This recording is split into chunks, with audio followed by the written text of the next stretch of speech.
Hello, everyone. Welcome to the L2Beat KYB series. Obviously, here KYB stands for Know Your Builder. Uh, we assume that all the L2s are made of the projects that are building in it. The true definition of L2s are the builders that are building on those L2s. And we want to showcase that. We want to show the projects building on different ecosystems, starting with Optimism and Synthetix. So today our guest is Matt from Synthetix, and we hope to learn a bit of history of both Synthetix and Optimism through their history in this ecosystem. Matt, thank you for joining us today. Thank you for having me, guys. It's fantastic to be here.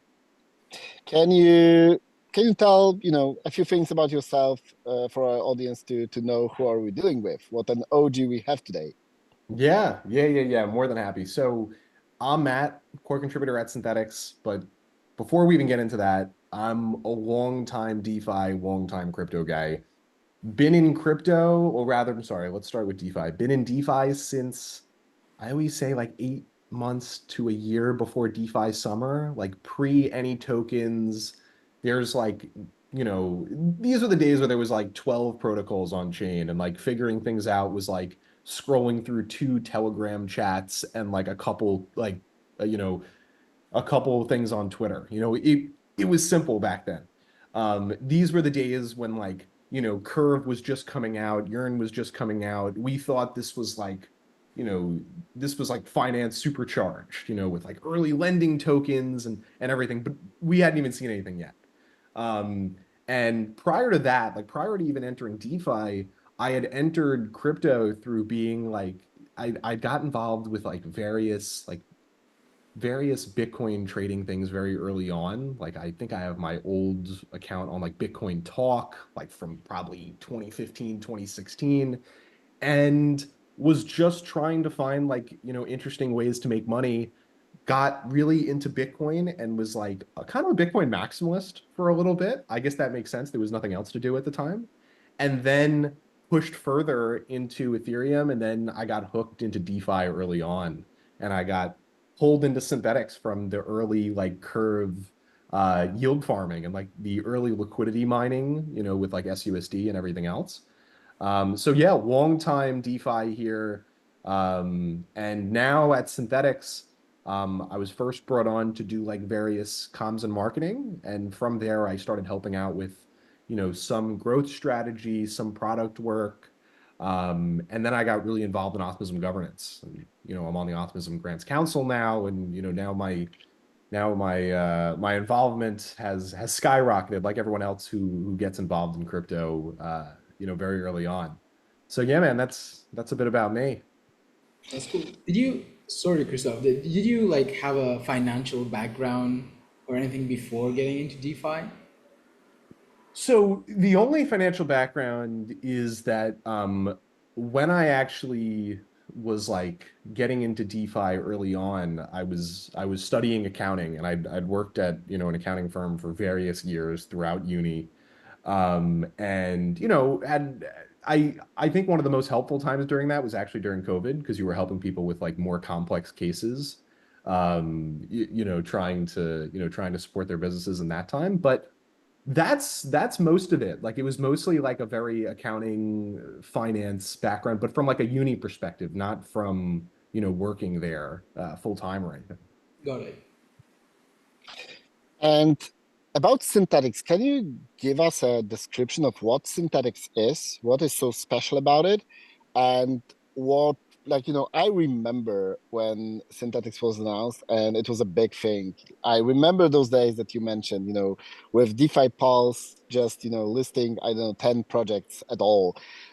So can you give us an introduction, like short introduction to Synthetix? What can we do there? Like, why is it so special? And yeah, why is it so great? Yeah, so the interesting thing about synthetics is that the answer to this question has changed so drastically over the years. Like the synthetics that many people probably remember is around like synthetic assets, is around having, SBTC, SETH, various other ones that went out of that, like crypto assets, non-crypto assets, Forex, et cetera, right? So if I was answering this question years ago, I would tell you that it is this, spot synthetic asset exchange protocol, allowing you to trade from SUSD to SETH, SBitcoin at a fixed price. Now, at a fixed fee. Now, this early project was very good for the early stages of DeFi. Like the early stages of DeFi suffered very highly from a lack of liquidity on chain. Like there was next to no liquidity. Like these were the days when like aggregators didn't even exist, or if they did, they weren't aggregating well. So this, like the early days of Synthetix was solving a problem that DeFi had at that time. Now, as the years have went on, it's gone through various iterations. What we're seeing now is that Synthetix, and with Synthetix v3, Synthetix is this liquidity layer. And with this liquidity layer, you can build various derivative assets on top of it. Now, we really serve as this back-end liquidity protocol. And through that, you empower builders to build on top of that permissionless tech to build various derivative products. So like, as an example here, when you trade on Quenta, you're really trading Synthetix perps in the background. Like that's Synthetix liquidity, that's Synthetix tech, that's Synthetix risk management, that's all things Synthetix. But Quenta handles the front end experience. Now it's not just Quenta. Like we have Infinex, actually Kane's new project in the pipeline to be integrating this. We've had various others. Like right now we have TLX, who's building leverage tokens on top of our permissionless perps. And the craziest thing about building on top of Synthetix is that you don't need to show up to governance or message me on Telegram and say, hey, Matt, we want to build with Synthetix. All it is with a lot of these builders, I mean, there's many more, but with a lot of these builders, they'll just read the docs, ask a couple questions, clarifying questions, and then they've built. That's actually what happened with TLX.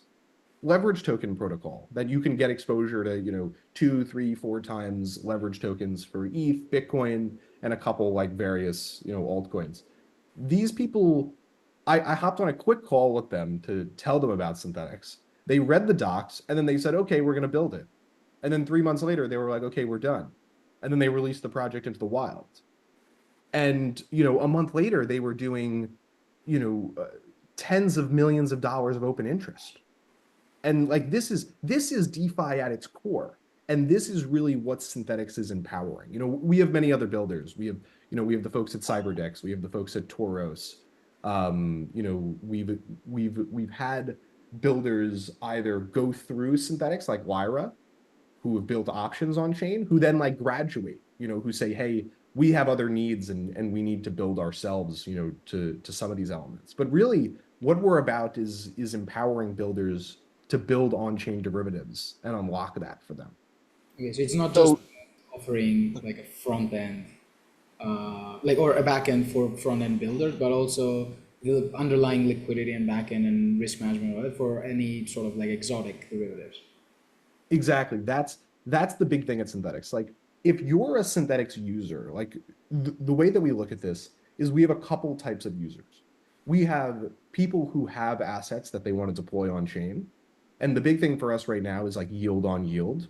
So if you're a builder if you're a liquidity provider on Base, you can take your Aave USDC tokens and deposit them into Synthetix v3, earn perps fees, earn, Aave yield on top of it, which is another 4 or 5%.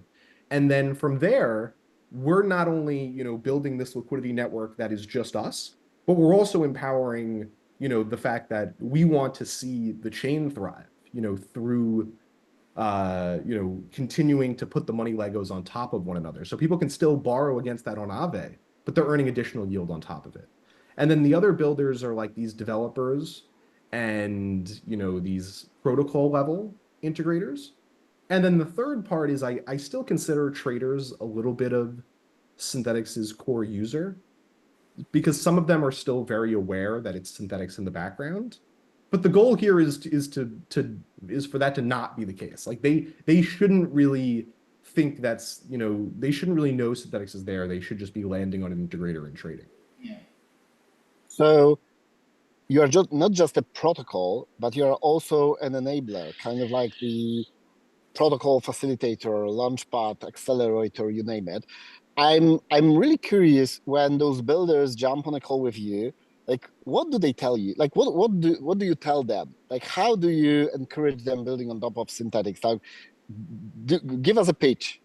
Yeah, so the biggest thing is it really depends on the type of builder. And a lot of the times when we're hopping on a call with, with some sort of builder, they'll come to us with a problem. They'll say, "Hey, Matt, we tried to build this project. Potentially they tried to build it themselves, potentially they tried to build it on top of somebody else." And the big pitch from our side is that we have a large amount of idle capital that's waiting to be used. And this is where a lot of derivative projects fail and die. It's the cold start liquidity problem. It's the problem that all of us are trying to solve on chain, right? Where a builder says, "Hey, we have this new derivative project, but we don't have any liquidity." So they start taking their token and they start, burring it away to liquidity providers to get them in. And then what happens very soon is that those liquidity providers leave once the token incentives are gone because they can't find any traders, whatever, and then they die by that hand. And the big pitch with Synthetix is we have a large pot of liquidity that's ready to be used for your derivative project. Just build whatever you want and we'll enable it from there. And we'll abstract away the fact that there's liquidity in the background. Focus on building the front end experience, focus on getting the users. You will get a fee share, for driving this liquidity through us. You'll get incentives. We will make it worthwhile for you. Just build and get the users in through whatever derivative product you want. And we'll make it, as simple and as straightforward for you.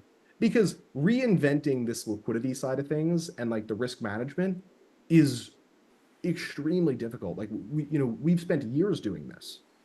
And like if you're trying to build a new perpetual futures protocol from scratch and you're trying to handle the risk management of it, you might survive for some amount of time by sheer luck, right? Like you might say it's totally fine that 80% of our traders are long and 20% are short.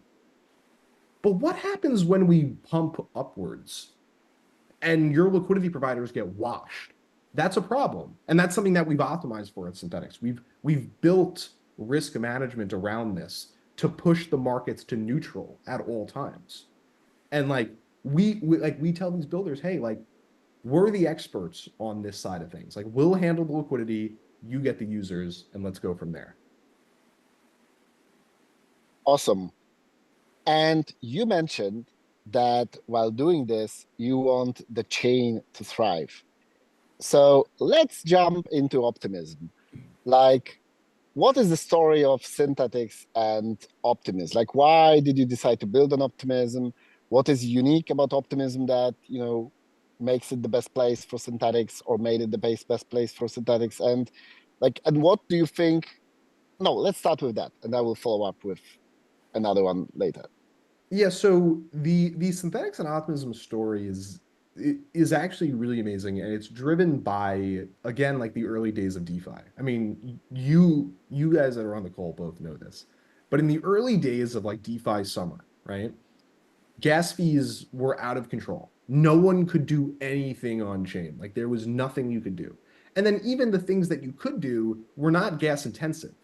Like you were doing very simple actions and paying $50, $100, to do it. Yeah, And at Synthetix, this rung true even further because we had claims and things that users had to do on a weekly basis. So with that, imagine you have, $30 in rewards to claim, but it costs you $60 to do it. Now, hey, my finance background doesn't go that deep, but I'll tell you, that's not a good trade. So yeah, with that, been you there, get to done the that. exactly, it's not good. So really what happens from here is that Synthetix and others, start looking around and saying like, "Hey, where can we start to scale ourselves and like scale Ethereum?" And we've had a great relationship with the Optimism people from early on, and with that, like our developers, like when Optimism first got started, like Optimism wasn't, EVM equivalent, and the code wasn't exactly the same. Like our engineers had been actually working one-on-one with them on optimizing around building, Synthetix and getting various Oracle services going, and really building around what we thought was extremely critical. Like our engineers were there at the earliest stages of launching Optimism because we were the first project to launch there. And this was really driven, like, to answer the question, like this was really driven by wanting to scale Ethereum and wanting to make sure our users could use our product. And then the next step of it goes, we don't want to just do, spot synth exchanging, from one synthetic asset to another. We want to do much more complex actions. And really, you can't do those on, Ethereum L1. It's impossible. Not to say it's fully impossible, but it's like it requires a level of optimization that wasn't really apparent at the time. And really, to power the types of products that we wanted, around perpetual futures, around options, around leverage tokens, around these sorts of on-chain strategies that build into perpetuals, you can only do them on this L2. And By the way, that was the just for big thing. context, what year are we talking about right now? Because like currently, as we are, as people are listening to that, we are in a totally different world than the Yeah. one that you were making this decision in. Like, what year was it when you were making this decision? Yeah, so let's take this. At the time, the decision is really driven by wanting to scale for users. Like stakers in the network that were putting their liquidity up, taking their SNX tokens and depositing them as collateral and using them to power liquidity. They weren't able to claim, they weren't able to do anything on Ethereum L1. So that's the first stage of this, like wanting a place where you could support these smaller users that were very gas sensitive and putting them on Optimism. But the next stage of it is really wanting to build products that you couldn't build on mainnet. And those things really go hand in hand. And I think even further than that, like the governance structure and the culture at Optimism align very well with what we have at Synthetix, right? Like a lot of the councils that you now see, at Optimism after a couple iterations of working through governance, like these are councils that we've had for the longest time. Like we've always been governed through this representative council model. So I think those things also helped to drive the decision, ensuring, fully decentralized governance, ensuring that, folks wanted to push for things like retro public goods funding and all these other things really helped to push the decision to go to Optimism and build on Optimism. I have a And yeah, Sinkas. follow-up question in terms of optimism, because right now, like back in 20, I don't know, 19, 2020, or even like a year ago, Optimism was like this single L2, right? Built on top of Ethereum. But now it's like being transitioned towards the super chain. And I'm not like I'm a part-time trader, very novice, and I'm not like an expert in finance by any means, but I've come to realize and understand that, the fragmentation of liquidity across different chains, different protocols and whatever becomes like a real problem as crypto like in general scales. So my question was, how like does Synthetix and you view the kind of like the concept of the super chain and whether or not it affects you in a positive or a negative way? Yeah, so I think the way that I've been thinking about the super chain is like a couple ways, and I think of it as like a partially like phased approach of how the super chain is going to grow. I think that in the coming weeks, months, etc., I think Base will serve as the home of the super chain. Like, I think that's somewhat controversial to some people, thinking that Auth as a mainnet will be, not the home of it. But I think Coinbase and its staying power and its BD efforts and its growth efforts, like that will be this like initial hub of the super chain. Now, going forward, I do fully recognize the concerns around like not having interoperability leading to fragmented liquidity across chains. I mean, that's 100% true with the way that this is going right now. But I am very bullish on the long-term path to fully interop and scaling the superchain through that pathway. Like, I think there's a lot of good that can come through that. And I think with it, like being able to share some portion of liquidity and mimicking the same environment on, various chains, like we see as actually a critical part of our roadmap coming up. It's not super public yet. Like, I don't even think we've done proper announcements on it. But like Synthetix governance is actually kicking off with, elections starting later today. And with that, Synthetix is launching its own chain. Like, we've actually launched our own chain. It's called Snacks Chain. And through that, we see the growth of this chain across the super chain as like a three-pronged approach. We see it first as like only a governance chain to serve as this neutral place to handle governance for Synthetix instances in both an EVM and a non-EVM world, because we have two deployments that are non-EVM. And next, we see the migration of SNX stakers to this chain, and we see this chain as serving as like the mothership for fees. Because of all these additional chains, you have fees that need to go back to stakers, but you need to put them in one place. Like, you can't have them on two different chains, split it up. Like, that's a very complex element to try to handle when you have, 5, 6 chains that are deploying fees back to the mothership. So that's what we see as the second stage. And the third stage, which is very tied in with interop, is going to be around sharing liquidity across the superchain. Imagine a world where you can trade, derivative assets on Snacks Chain, on Base, on Mode, on whatever chain it could be. But imagine being able to share the liquidity across those chains so you don't need to recreate the same exact backing of liquidity. Like, that's what DeFi has been up to this point. Like, we continue to deploy to new areas. You have to incentivize it. We get the base going, and then there's the next place to go and the next place to go. And I think the super chain is going to work towards solving that problem. Like, being able to do cross-chain messaging, like cross super chain messaging, will unlock the shared liquidity and the shared trading environment to where we can support very like a very high open interest cap, like the ability to take on, let's say 50, $100 million worth of exposure to Bitcoin, Ethereum, but share it across the various chains. So I hope that answers your question, and it's the way that we look at it, but we see it as a very large unlock, coming into these next couple months. Definitely. And if I understand correctly, this, like, with this interop coming, if it works as we all expect it to work, it means that it also takes the hassle from the liquidity providers, as they just provide liquidity in one place, and you take the effort to actually spread it where it's needed and utilize it in the best effort. Exactly. If this is to work the way that we all want it to work, then we Yeah. will have, I mean, hey, that's a very large if statement right there. But if it does, sharing liquidity across chains is extremely bullish, not just for Synthetix, but imagine for like an Aave or Compound or, various others. Imagine like Velodrome and Aerodrome, like being able to mimic trading environments across multiple chains without having to rebuild the same liquidity base.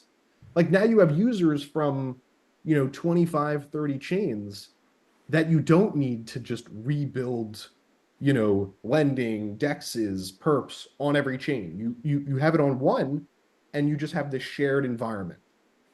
And also, when you join this collective, this chain of chains, you already have it there, so you don't have to bootstrap it yourself. Yeah. But so we already mentioned interop as something that we all are looking for. I'm wondering, just to wrap up this topic before we go into governance topics, so interop is the big missing piece that we are all waiting for, and we are all keeping fingers crossed, hoping that it will work exactly as we want it to work, imagine it to work. Are there any other things, like what is missing still, both in Optimism and then EVM space in general? What are the biggest missing pieces in your opinion?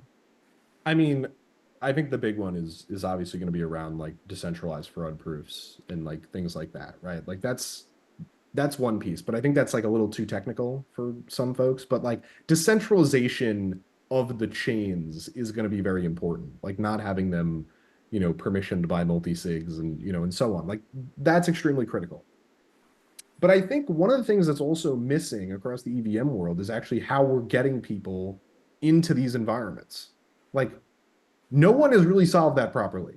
Like I'm bullish on Base doing it really well.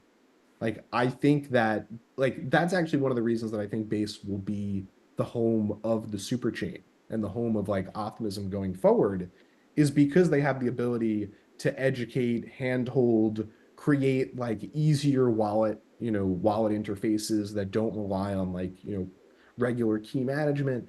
Like I think that that's the next frontier for us is actually figuring out how do we get people on chain in a way that's not as intensive and how do we abstract away that there's these other chains in the background? And how do we aggregate things and so on and so forth?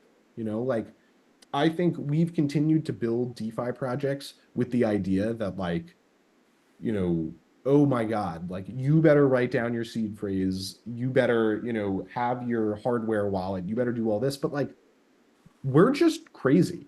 You know that, right? Like, we're just kind of crazy people.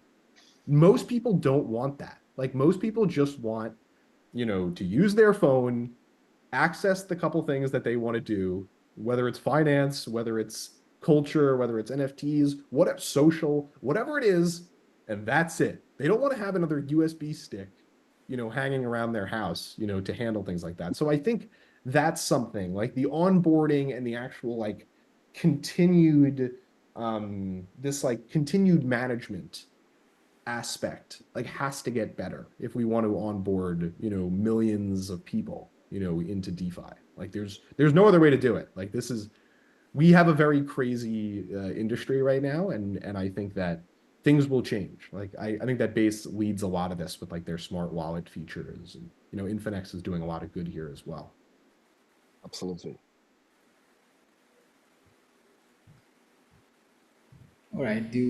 Christoph, do you want to dive into governance? Yeah, let's talk the fun stuff. My Let's favorite talk topic. governance. My favorite topic, Christoph. Where grown men go to argue. Yeah, so maybe let me start with in Optimism, Synthetix received grants. You are also part of the you are delegates, so you are part of the governance from that side. You are also, I think, from the very beginning, part of this, governance structures that manage governance and optimism, like grants council and those structures before that. And I'm, could you share some experiences? Like, how do you see it? How do you see governance and optimism evolving? What do you think works? Like, what are the best parts of the optimism governance from your perspective and from Synthetix perspective? And what could be improved? Yeah, so I think that I would first say that over the years, governance at Optimism has gotten much better. Like for folks that have been here since the beginning, having like toothless committees issue recommendations on grants, and then this weird mix of like committees and like OP like token holders voting on proposals, like it was a mosh posh of how we could do governance. So I will say that like we've come a long way from that point. Like there's been a lot of good that's been done to get us here. Now, like with that said, like the current OP grant structure has worked pretty well up to now. I think that there's been various improvements, like milestone and metrics committee, setting up different committees to ensure that you're handling the super chain needs and the grants that are there. That's fantastic. I think the hard part for governance overall, and this is probably something that you'd agree with, is that handling strategic growth through governance is very hard. Like it is immensely difficult when you have 100 different voices deciding where they want the strategy to go. And I think that sometimes that's the thing that suffers in governance. Like you have people that put together a mission request, they think this thing is very important, people apply to it, that's great. But like, does that align with where we're going? Like, I don't know. Like it's hard to tell. I mean, the token holders voted for it, so it should, but are we fully aligned with like where OP, like OP growth, like their BD team is going? Like these are all things that become very hard when, there's 100, 50 to 100 people writing their own proposals, thinking different things are important, etc. But again, I think that's also a good part of governance. Like this is both good and bad. Like we didn't build decentralized systems to have a random foundation of people at Optimism saying this is where we should be going and you guys will not decide anything different. So like it's kind of a double-edged sword, right? Like it's hard to optimize around growth, but you do get a lot of really great experiments out of it. And you get to see what people that are really close to the ground think is important.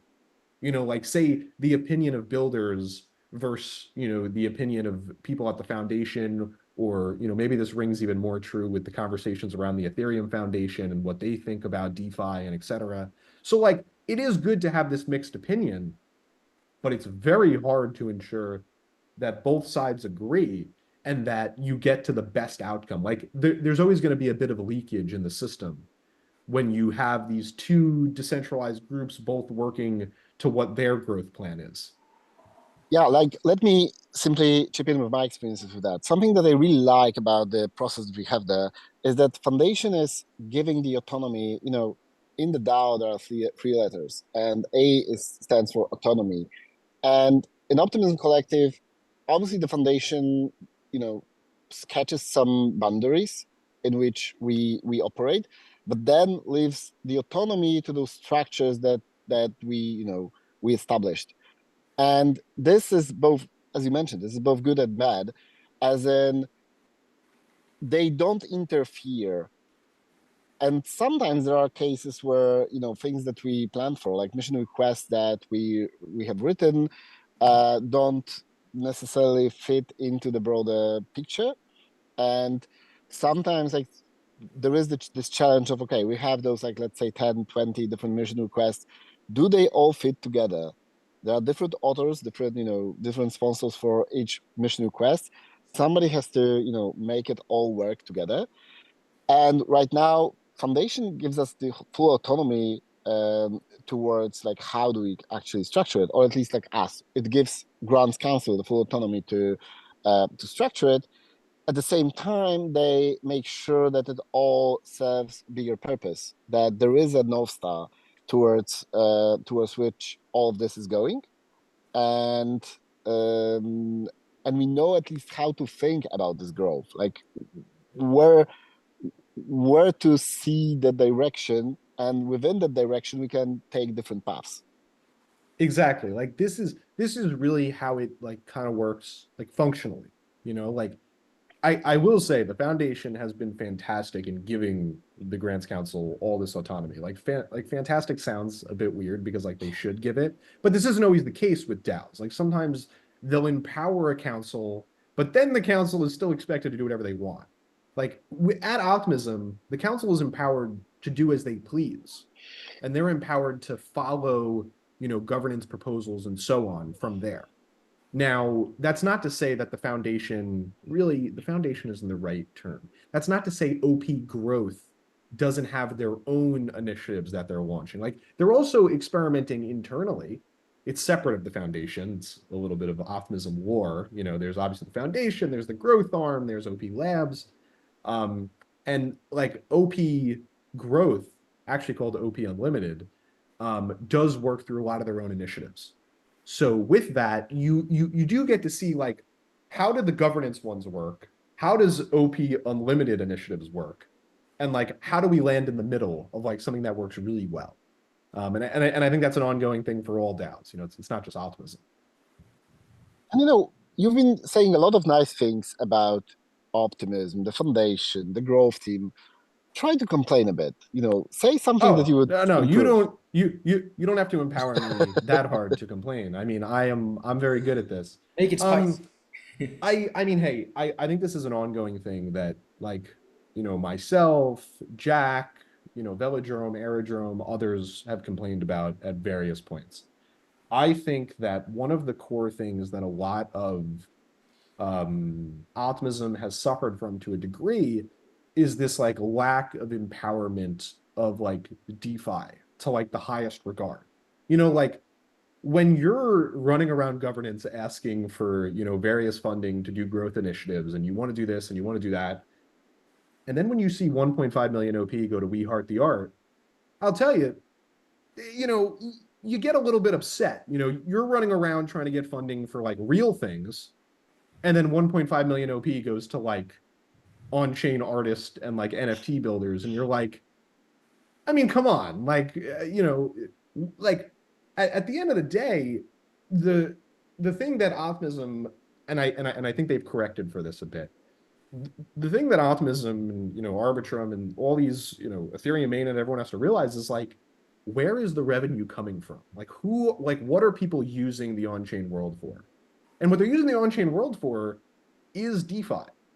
Like nothing, there's not much else that's going on. I mean, like, oh yeah, people can talk about like there's some NFT stuff, there's some social stuff, there's potentially some like RWA, but that's DeFi too. So like, okay, like in all of this, like sequencer revenue is being driven by the largest projects on your chain that are bringing in the users. So you have to make sure to like, build around their interest. And I will say that like this was a problem probably like a year ago, more so than it is now. Like now I feel like this has been better corrected for. There's still a lot of work we can do. Um, but there's also this other side where if the chain is too DeFi focused, everything becomes very short-term incentives. We're burning tokens out, and then it just becomes very mercenary. So like there does need to be like this midpoint where we kind of settle, but you don't want to go too far into like funding various, I mean, outside of the foundation. I mean, we saw Retro Public Goods give funding to various grifters that did not deserve funding by any means. You know, like, I mean, hey, I didn't know that I could make 15 different country level DAOs and say that I was contributing to them. But if I did, I might be retired right now. Like Chris, like me and you could have had at minimum 400,000 OP for picking random Eastern European countries and saying that we were the DAO heads of them. So with that, like with all of that said, like those are really more so complaints from the past and a way to feed into your spicy request.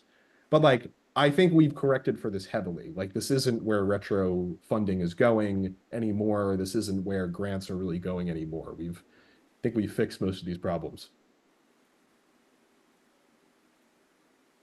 Would you like to add in Okay. anything? I feel like you're right on the edge of saying something about some of No, no, these. no, no, no, no. Like, I will do a follow up on that if we have time. But right now, I'd like to focus on, okay, so we talked a bit about governance, and we talked about ecosystem.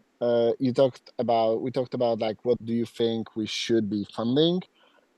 Apart from funding, what what is most needed by builders on on Optimism right now that might be overlooked but non-builders? I mean, I would still harp back into this. Like, there's a couple core things, and I think this is something that Optimism has been doing. Like, I think one of the big things is like trying to decentralize funding. Like, I think the fundraising of projects has gotten extremely private. Like there isn't very often that a project comes out and doesn't have external funding and hasn't raised at 35, 50, 75 million dollar valuation already, right? Like I think private markets have become very extractive in that regard. Like I think that builders don't have the like if you're not a connected builder, like if you're not someone that has relationships and whatever, like getting proper funding is very hard. So I think that's something that we should, try to work towards. I think the regulatory I environment makes it hard. But I hear yeah, it a lot all over the space that we need a bit of this ICO craze again. Like the pendulum went way too far in the yeah, other direction right Yeah, now. but yeah, and you know, oh, sorry, like, Sangeet, go yeah, for it. so I was just going to say, like, especially like from governance and DAOs, most people look at DAOs and governance as a treasure, right? And in most realities, that's the majority that what a DAO is. But that treasury, instead of just giving the money to a protocol or builder to do something with it on their own, which I'm not arguing against, it can be a very efficient and very good way to use that treasury to grow the ecosystem and the chain.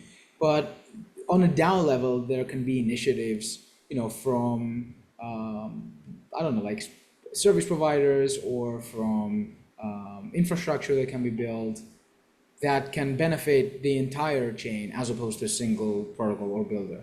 Like, I think that's what Christoph was like referring to when he asked you about things other than funding. Like, what can Optimism or its governance and DAO do for builders on Optimism Yeah. that would kind of like, with one stone hit everyone at the same time? Yeah, I mean, I think there's a lot of these things. I think the DAOs should be like, Optimism as a whole can be a little bit more creative as to its uses. Like, I think it's not just about giving out grants for growth. Like, we really should think of, and this is something that Optimism is doing, but like, helping to fund various audits, helping to fund service providers, helping to decentralize fundraising. Maybe the Optimism DAO participates in helping to support builders with investments rather than just direct grants.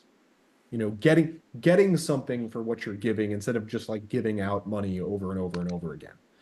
And I think that like Arbitrum has done this, pretty well in the past. I mean, and at least they're like experimenting with it. I think it's something that we're a little bit slower with at Optimism for probably various reasons. But I think like we really should start trying to be creative. Like I think there's a lot of cost involved with building that we're not able to cover right now. Like, if we say we want a certain type of project or a certain type of thing built, I mean, we should be willing to potentially provide some sort of investment, provide some sort of subsidies, for various expenses, at least for the audits and things to make sure that users are safe, and really like promote the standards that are important, like promote the usage of these easy to use wallets, like provide some sort of funding for it. Like these are all things that we can do, but the focus, like all eyes are always on like growth initiatives, not taking a step back and like the empowering builder initiatives side of things. Yeah, because it's not just about like the protocol, let's say Synthetix on its own, but it's the surrounding of it. Like, if there's no wallet that is good enough to use for Synthetix, then it affects Synthetix regardless, right? Yeah, I And it's not mean, something that Synthetix will go out and build probably.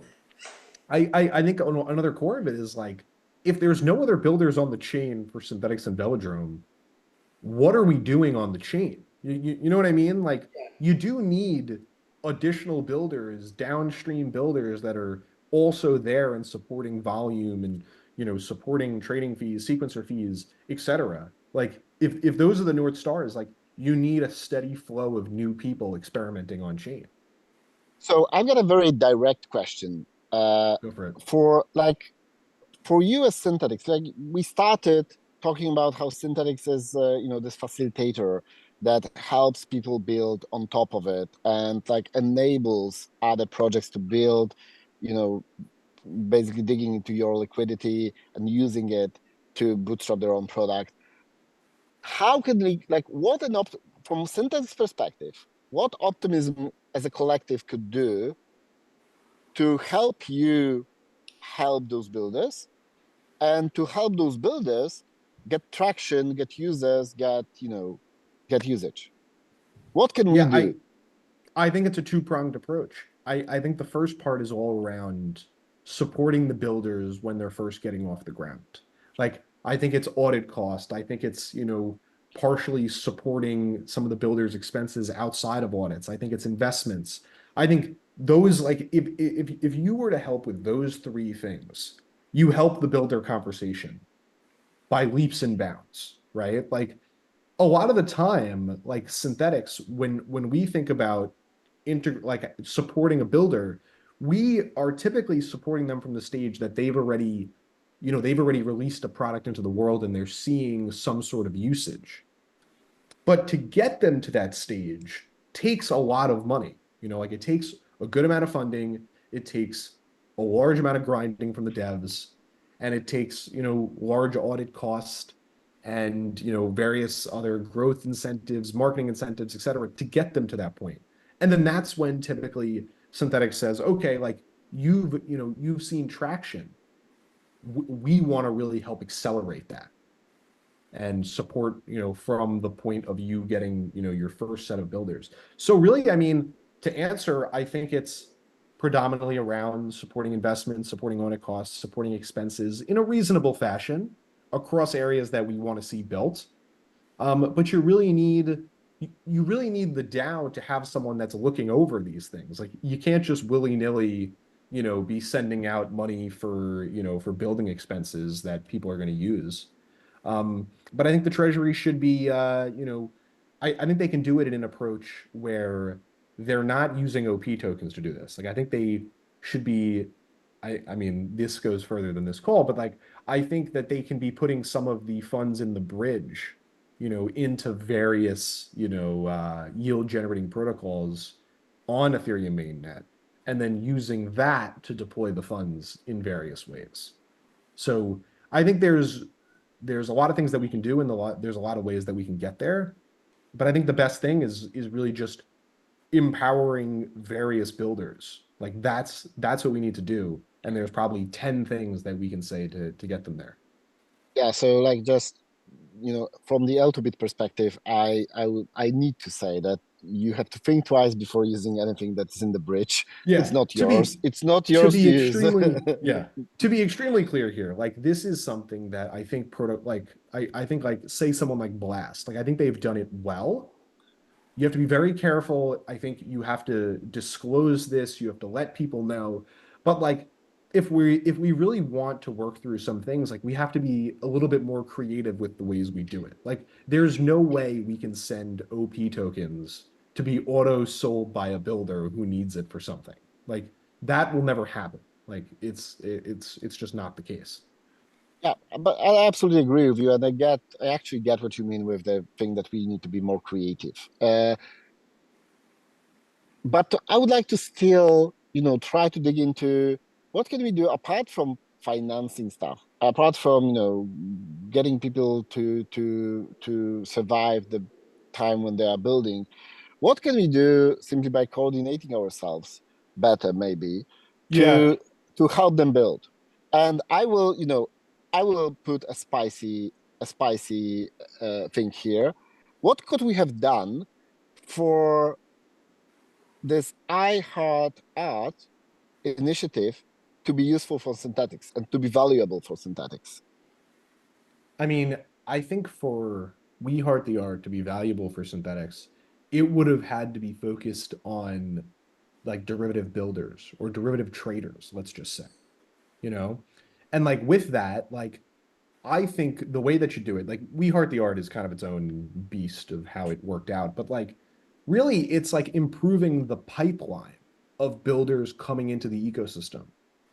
Like it's really having more hackathons, having, coordination with like various like college groups. And it's making sure that we have like great relationships with these like college groups that are very involved in like DeFi governance.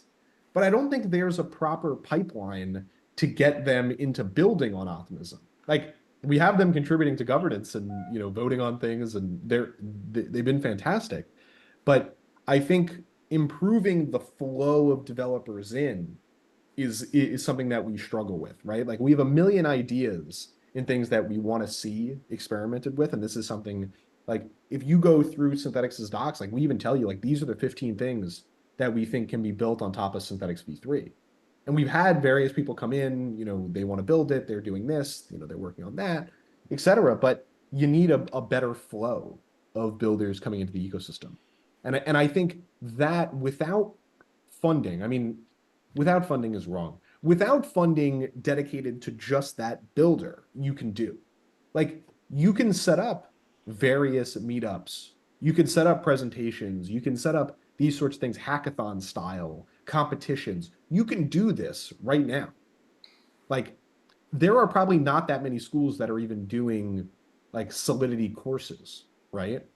Like, this is not common, to have a pipeline into the world of EVM building. It might be more common from years ago. Like, when I graduated, I actually did take a course that was built around, it was actually built, it was interesting. It was built around Bitcoin. It was built around encryption, Bitcoin, Ethereum, and then Solidity. But I don't think there's that many that do that. So that's what we can do. That's possible. Yeah, for we love the art specifically. What could do Synthetix could do is like give an NFT to everyone who gets liquidated at any point. Yeah, I mean, and the funny thing is like we've like for TLX that I spoke of before, this leverage token protocol, that's what they did. They sent out rewards like in their token. They said, hey, anyone that got liquidated using Synthetix perps, we're going to give you a piece of our token. And their whole pitch was you can't get liquidated using leverage tokens. Like, that's great. Like, that's a great innovative way to try to spur activity from users that, have lost, yes, or potentially we're doing some arb, whatever it may be. But it's a great way to keep them engaged, and to get the flow back into the system of being like, hey, there's other things that you can be doing on chain. Yeah, but I want to comment like what you said about like for me when we're talking about growth, either with incentives and funding or with like things that we can do for builders, most or it's my impression that a lot of people focus on other ecosystems. Like we need to bring users, capital, and protocols from this chain or from this protocol, whatever. It's like why not from the outside? Why get like dexes and perp trading on chain, whatever? Like they should focus on bringing users from those kids that trade on Robinhood, for example, or Yeah. Revolut or whatever. Those like off-chain places that we can. This to me is where the emulation of the off-chain environment is like really critical, right? Like for like take Infinex as an example. Like if you're a new user that lands on Infinex and it just tells you to save a pass key in your wallet and set up a recovery, like that's great. That's a fantastic user experience. But if you land on a different project and it says, scan your wallet connect code, I'm done. Like I've left, I'm not using it. If my friend told me to use this, I'm like, are you crazy? Now, I'm saying this from someone who, if you're coming from off chain, like let's say, you're trading on a brokerage or you're trading on, like a sports book or something. If I tell you to come on chain and do it, I mean, you're probably not going to unless the experience is as smooth as you're used to. Um, so yeah, I mean, I think that even with like building money Legos, like I think that's important as well. Like when we deal with allocating incentives, we should try to allocate them to be built on top of one another, not just like take that as like Synthetix using like Aave USDC. Like that's a core part of growing liquidity without having to, reinvent liquidity for both Aave and both Synthetix. Like that's a real great money Lego story. That is another thing that like we're incentivizing liquidity to be more capital efficient. And with that, we can open up incentives for other things. I totally hear you. Although, like, I have to say that I don't fully agree with that UX problem because, like, maybe because I'm old, and in my old days, in order to use Linux, you had to compile your own kernel, and in order to, play poker, you had to learn how to use VPN, and still there were like thousands of people doing this. We had huge events where those geeks were gathering, and I believe that current the world didn't change so much. We just need to reach them, and that's where I absolutely loved your idea of utilizing those in real world groups like blockchain clubs in uni, all those different groups of people, and enabling them, powering them to do something like what what you mentioned, the Solidity classes. Why not Synthetix classes? Like why not Synthetix workshops or DeFi workshops on those clubs? And we should be like, who is going to enable them do it other than us? Like we need to do it. Yeah, exactly. I mean, I'll take a step back and say that like when it comes to the problems around UX, like I still continue to harp that we're crazy. Like we are a crazy group of individuals. We are on the cutting edge. We were willing to, like use this little hardware wallets. We were willing to do crazy things, right? But I don't think the path to growth can go that way. Like think of I like to think of this from the sports book angle. Like when you had to go to a bookie in person and bet on something, yeah, people will still do it because they want to do it. But once I could just download the app on my phone, connect up my debit card, and send the money in, I mean, that's going to lead to probably 100 times the amount of people that are doing it because it's simple. It's kind of like the difference between like using a web app and me just telling you like, no, it's just going to be a PWA, like it's just an app on your phone. Like it's like that's the easier part. Like I think for us, like I don't care what the UX is. Honestly, I prefer storing my own keys because like I see that as critical, but not everyone does. Yeah. Like and that's the hard part, like Yeah. and that's where I think we can see a lot of value coming forward. But I absolutely agree. Like in terms of like, I'm not saying that we don't have a room for improvement. Like the whole world is a room of improvement. Like we are, as you mentioned, like we have just started making it easier. I'm hesitating to say easier because like it's feasible even. But what I'm trying to say is that there is still a huge potential uncovered with people who are still able to use it in the way it is right now. And we need to go there. Like we just need to go yeah, there and tell them and grab them. I'm, I'm, 100%. I'm I think there's a 27. lot that we can do I'm around the 27. university side as well. I'm Sorry, 27. I've been Seth. in crypto since 2018, so like 6 years, and I still don't touch crypto on my mobile, like mobile wallets and like awful. At least for me, like that's my perception of it. Yeah, it's funny because I think in the earliest days we were all so worried to do crypto on our phones. We were like, I'm not touching that. I'm using my hardware wallet and that's it. And then like as time went on, because also none of the mobile versions worked. Like it was horrible. Like I don't know if you guys remember 4 or 5 years ago trying to connect up with the browser that was in like MetaMask and in Rainbow and in Trust Wallet, whatever it could be. They never worked. Now they're starting to work. And I mean, that's a horrible, like that's a horrible UX comparison. Like this doesn't work, this works, this is so much better.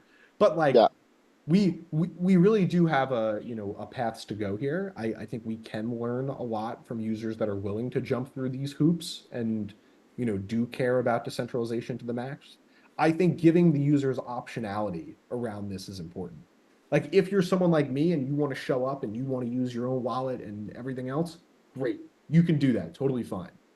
But if you want to use a smart wallet and you want, a trusted third party to hold your keys, I mean, it's not fully in the ethos of what we're doing here, but I mean that's up to you, I guess. Yeah.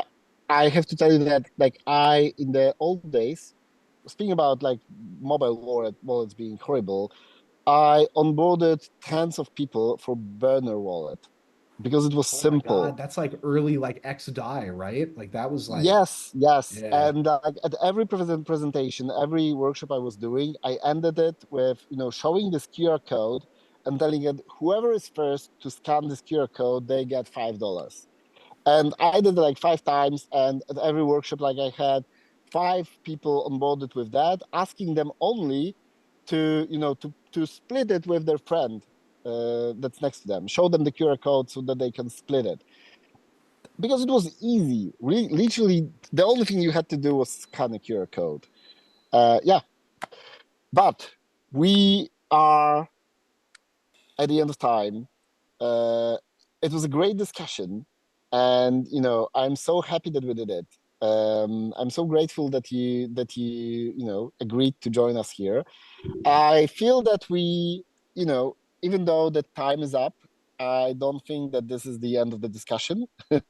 At some point, I think we will have to do follow up because there are like topics that we could dig into in a bit more details and just ramble about them a bit longer.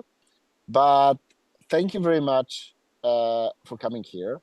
Thank you very much for showing your perspective on Synthetix and on optimism through Synthetix lenses.